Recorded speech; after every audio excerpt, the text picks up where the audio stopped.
Good morning, guys. Welcome back to the channel. Today we're taking our 2020 Super Duty for probably the last drive that we do with it. So let's hop inside here. Of course, she's all clean, so we gotta keep it that way. So yeah, if you guys have been following along here for the last few videos, I hope this camera will do justice. So yeah, if you've been following along for the last few videos, you guys know that we've been looking at selling this truck. Well, today is the day. We're headed up north. We got about a 4-hour drive today in both directions. So it'll be about 8 hours travel, but we're taking this truck, our 2020 Powerstroke. We're actually gonna go look at buying another truck. So we'll talk about that more when we get there and what the new truck is going to be. But this will be the final drive. And then if you're hoping to see the new truck, that won't be this video. That'll be next video. I'm pretty sure that's how I'm going to do this. But yeah, we're going to do our final drive. And just kind of go over the pros and cons of this truck. The things I like and the things I don't like. And you guys have really never seen a drive when it's completely empty, other than I guess the first drive we did. So I guess we can use this as a comparison of performance wise, you know, from it being stock, as in nothing in the truck other than the lift wheels and tires when it wasn't deleted, and then what we get for fuel mileage with the delete, and then not having anything in it. I've literally stripped everything out that doesn't go with the truck. So this is the lightest the truck has been since the week I bought it, and yeah, so it should be nice to see. Hopefully we'll get down there at that like 11 liters per 100. But let's hit the road. Well, you gotta love it. You spend all this time cleaning the truck, and then the day you take to go trade it, it's raining. Not the end of the world. Might actually end up helping me a little bit, just hide some of the imperfections in the paint. But you know, I've been honest with the dealership that there is scratches and whatnot, so they expect it anyways. I gotta say, this thing actually rides really good compared to some one-ton diesels I've been in. But also now being empty, it actually still rides really good. Now, of course, yes, the deck helped. 100% having the deck and all the weight in my truck surely did help the ride quality and made it quite a lot more enjoyable. But yeah, it's not so bad. So I wanted to show you guys that we are at around 15 liters per 100 right now. That's our average. Sorry, this road's bumpy. But there you guys go. So there's our average. We're driving about 350 some K today. Should take about 4 hours just because we got to go through the city. But yeah, so we'll see where we're at. And now, of course, this is, I think I'm either on level 3 or level 4.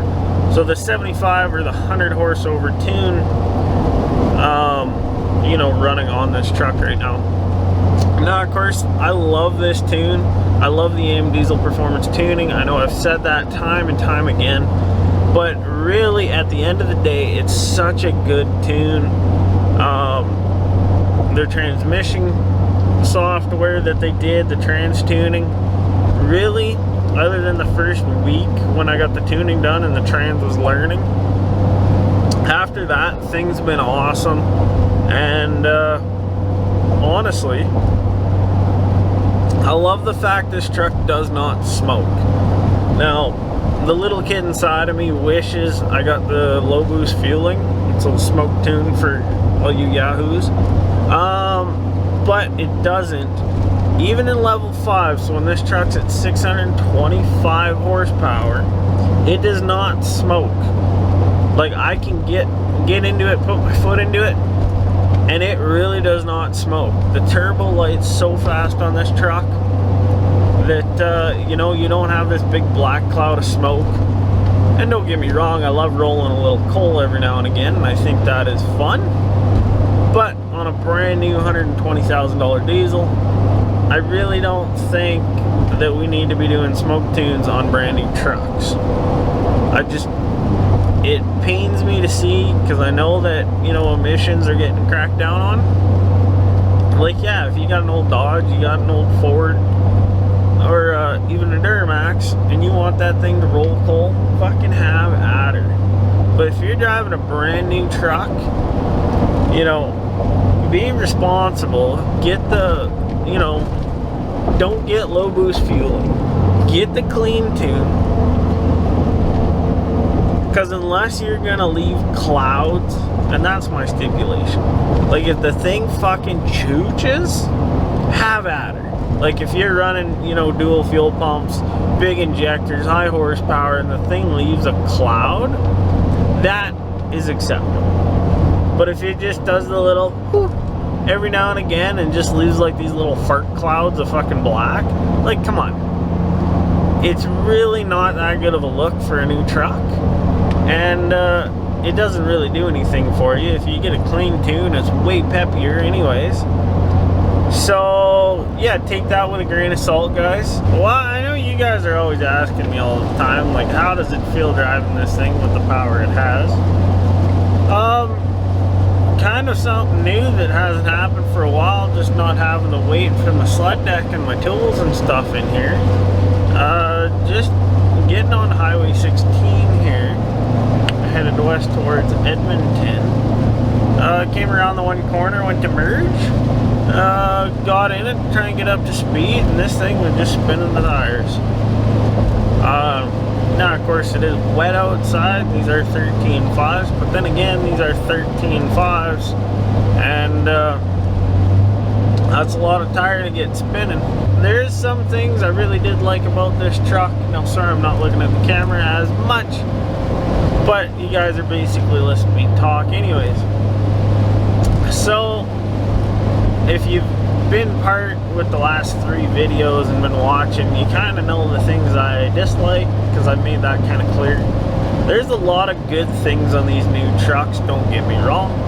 The headlights being one thing that I absolutely love on these newer trucks. Meeting them on the highway, not so much, but driving with them and actually piloting the truck, it's phenomenal.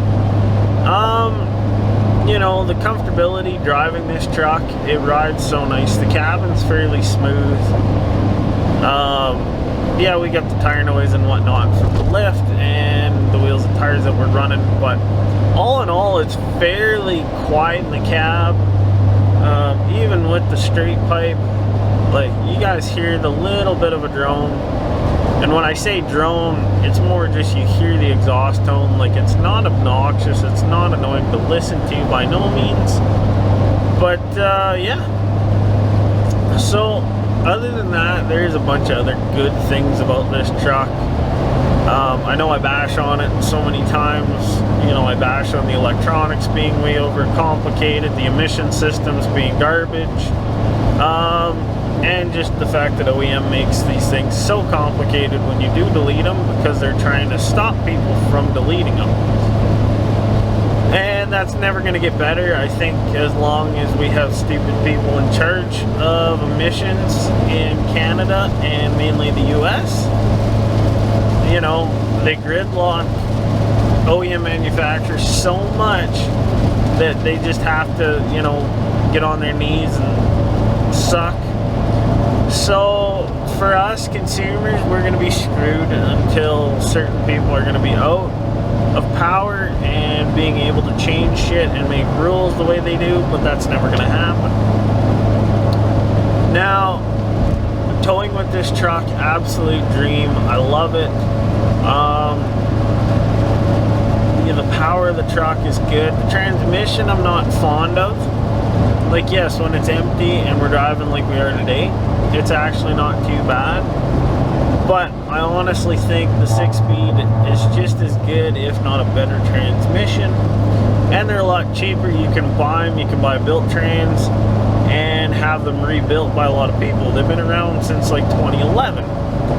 So all in all, you know, we have good things and we have bad things, but we do have a lot of good things on this truck. Well, we're making a quick stop here at Tim Hortons, Gotta get my breakfast.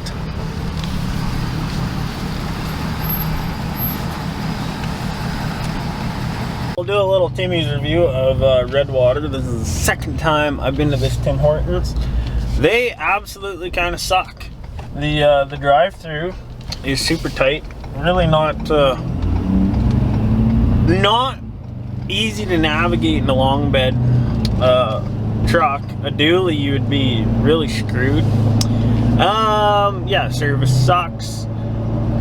Now, funny thing, if you guys live in Alberta, you've probably seen these ads, especially on YouTube, but it was for Redwater Dodge. And if you have not seen these ads, you gotta Google them, you gotta look them up. But it's Rig Ready Pam, and she's this bigger lady, bigger salesman, but she sells big lifted Dodges. They're the funniest little infomercials, like car salesman pitches. Entertaining as hell. I always found that fun every time I come here. It always reminds me of that old Rig Ready Pam from Redwater Dodge. So yeah, you gotta look it up. It is the funniest stuff ever.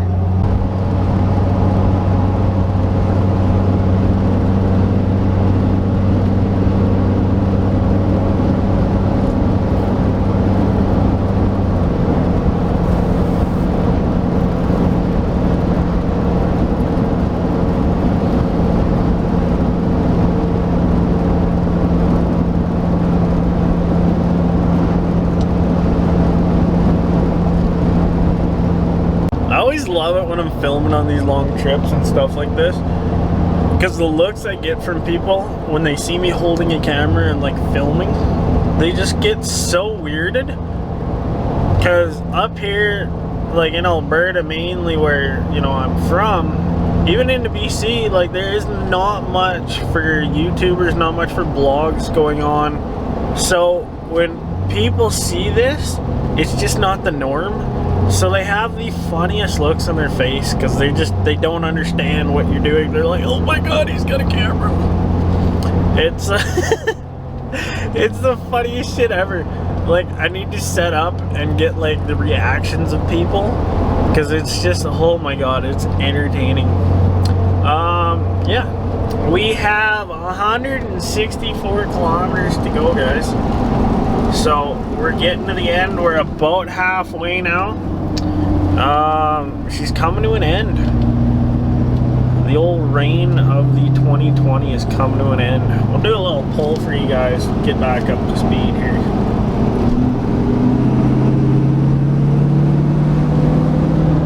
Speed limit for sure, eh? Like I've said before, the exhaust brake on this truck works phenomenal. I'm gonna miss that on the new one. Just with it being the year it is, it does not actually come with factory exhaust or exhaust brakes. So comment down below, do you guys want to see us put an aftermarket exhaust brake on, and if so, what type? Because there's a few different brands we could go with. We could go over like a electronic over air style. I'm sure there's straight electronic valve exhaust brakes now you can buy as well. So yeah, let me know. I'm sure we're gonna do one, because I don't know about you guys, but an actual inline exhaust brake, they sound so mint. And yeah, we're gonna need that. Alright, trying to pronounce towns in Alberta. There's the sign. I'm gonna say, you say that as Wetaskiwin. I probably butchered that, but yeah, little town in Alberta, Wetaskiwin, and you got Warspite. Like, who came up with these fucking names up here? Like, Jesus. We went through Radway. It looked like a little Ukrainian town, made no sense. Radway, you would think that's cool, but no, little farm town. So many little towns up in this country. Now, I don't know about you guys, but I just saw a federal, like, Canada Corrections Facility bus. like a big motor coach, Canada white bus, but a corrections bus. That is the first time in the 25 years I've been alive I've ever seen a correctional bus.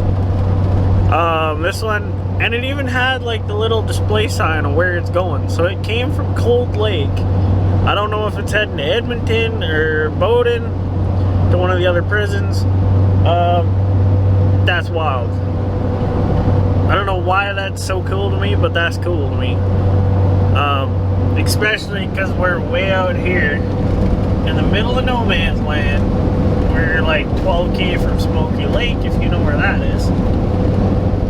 We're now 135 kilometers from Bonneville. It was actually my first time ever going to Bonneville. You guys are coming with me for that. Yeah. Nah, never mind. It was just some old guy sitting in his truck. But white F-150 parked behind a bush. A little suspicious, you know. We only have 100 kilometers to go, so an hour in the truck left. It is now almost 8:30. But I wanted to do just a little check-in on fuel economy. Something that I'm finding really, really odd. Just usually when you take the weight out of a truck, it gets better mileage, right? So we've put on, you know, 200 some K already today. We went from 15 liters per 100 to our average is now 14.9, and it's been sitting there for the last like 150 kilometers, pretty much dead even. We've been cruising right around the speed limit, and basically we didn't gain much. So if you're worried about your sled deck costing you extra fuel, it really doesn't. And we've proved that here today. Yes, the wheels and tires, of course, probably make that difference. And a little bit of extra weight on your diesel is not going to end up costing you that much in fuel mileage. So that's kind of cool to see. We also have a really good number now to compare to this new truck, which is also already deleted, if that's the one we end up buying. Now, of course, I don't really know what tune it is, if it's, you know, a 50 over, a 75 over, it could be a 225 over for all I know. But it'll be a good comparison, empty trucks on the highway, and we'll pretty much have a pretty good comparison and a pretty good number for you guys. So, yeah, we'll just keep carrying away. One thing, I don't drive this way very much at all up into this country, but the roads up here pretty much past Redwater, they have been garbage. Now I know it's a lower traffic area, but still the highways up here are just beat. Like, you guys can see there's cracks and there's potholes. Like, the whole center lane is basically a pothole. The white line is basically a pothole in places. So it also gives us a pretty good comparison on the ride quality difference of what these two trucks are going to be.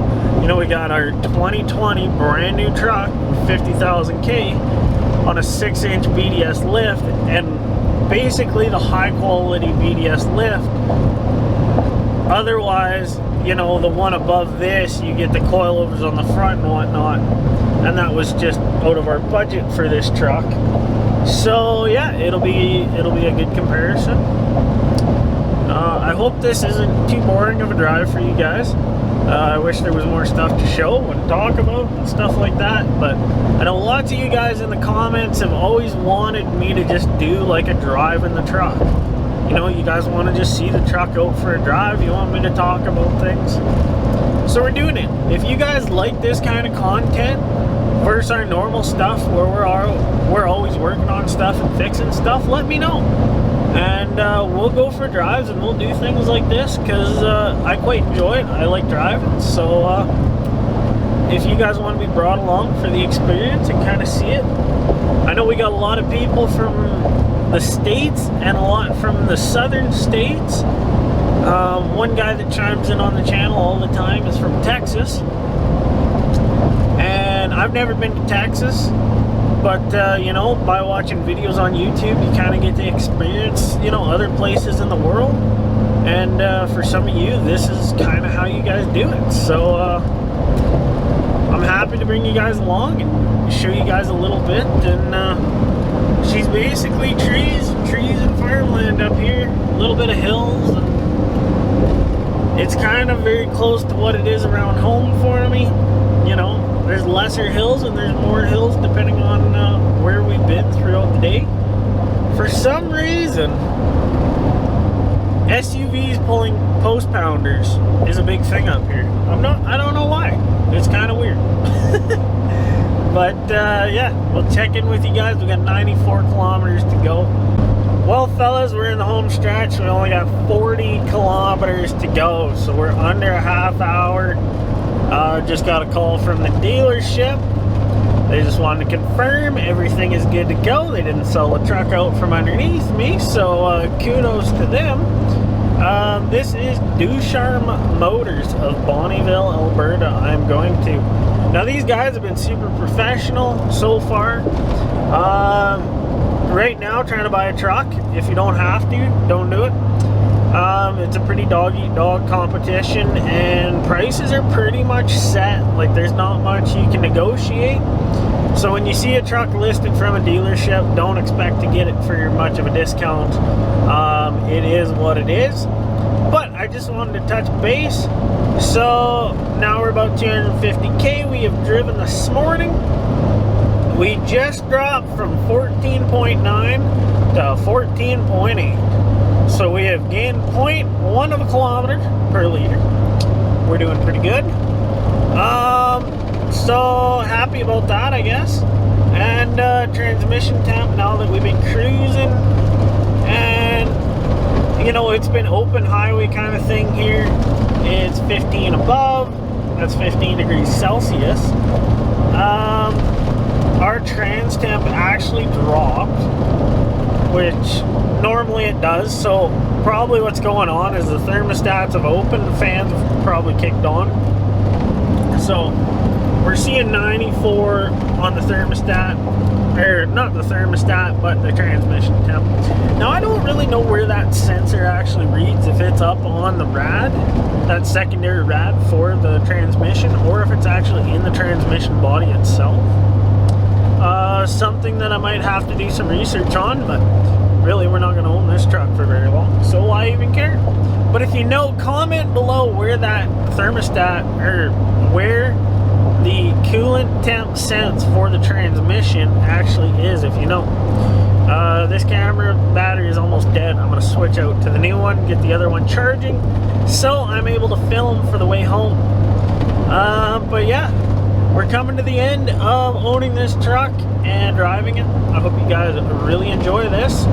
We are just coming up on Glendon, Alberta, and it has the world's largest pierogi.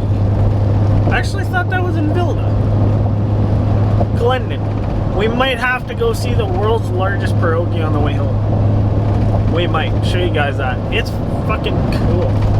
And it's only 8 kilometers, so we might have to do that. Moose Lake, I actually, the last time we were up here, we went Moose Lake, we went fishing.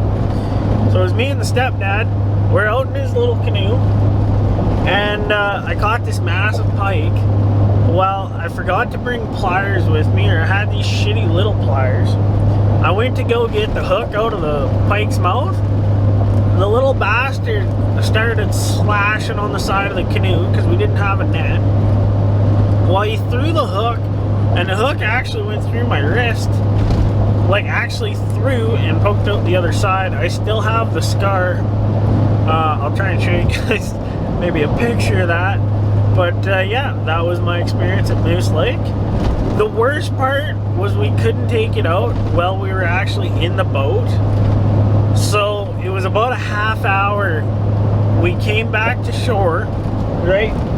Here I have this hook in my wrist, and every time we hit a wave, it hurt because the hook was moving. And it was kind of right by the bone and right by some tendons, so it, you know, it hurt. And yeah, so here We beached right at the actual beach, like the swimming beach, because canoe life. I come running through the beach, hear all these women, they're like, oh my god, their faces are turning white. I was about ready to pass out anyways. I was in so much pain, but I went back to the campsite, had my mom surgically remove a hook from my wrist, and the worst part is there was still a little bit of the barb. I didn't fully clip it, so we actually had to push the hook all the way through, hook it, like re-pinch it while it's stuck in my wrist, and then pull it backwards out. And it was a, I forget what size, but it was a pretty good size clackling wrap, like a Rapala clackling wrap.